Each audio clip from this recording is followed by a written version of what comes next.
Hello বন্ধুরা, কেমন আছেন? আশা করি তোমরা ভালো আছো। বন্ধুরা, আজকে আরেকটা সিরাপ নিয়ে চলে আসলাম।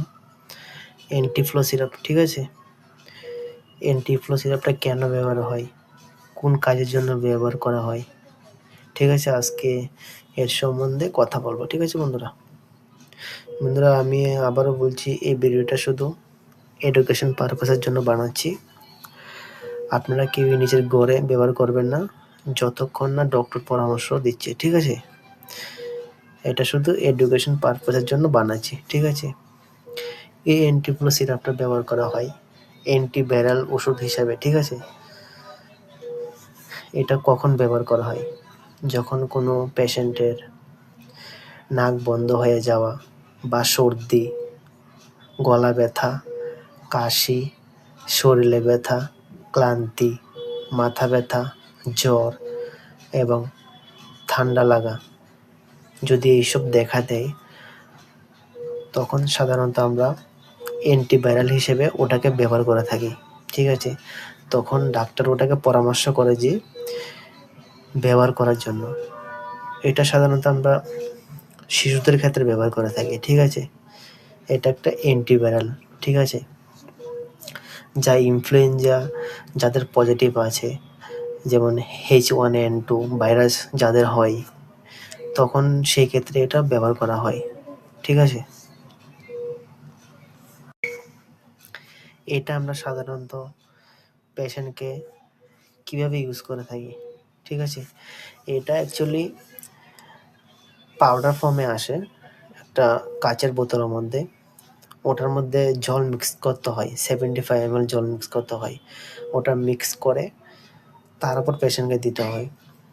এবার ডাক্তার যতটুকু দেওয়ার জন্য বলে পেশেন্টকে, আমরা ততটুকুই দিয়ে থাকি, ঠিক আছে? সাধারণত আমরা ইনফ্যান্ট যেগুলো বাচ্চা থাকে, তাদেরকে আমরা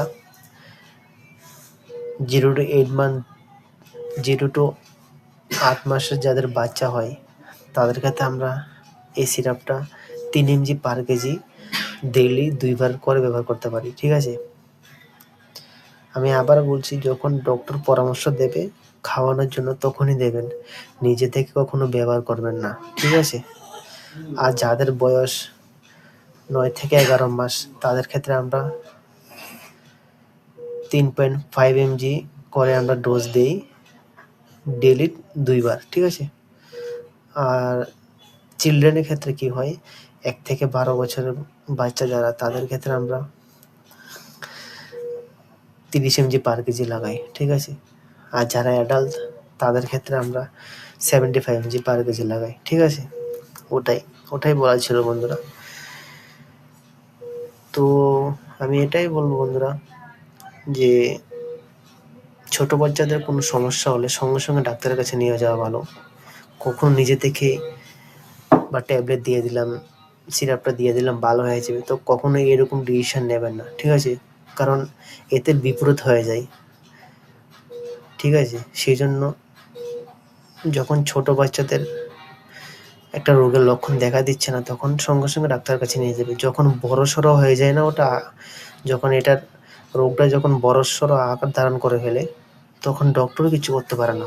সেই জন্য বলছি বন্ধুরা, সবসময় সতর্ক থাকবেন, সুস্থ থাকবেন। আবার দেখা হচ্ছে আরেকটা সিরাপ নিয়ে বা আরেকটা মেডিসিন নিয়ে, ঠিক আছে? ততক্ষণের জন্য ভালো থাকবেন। বাই।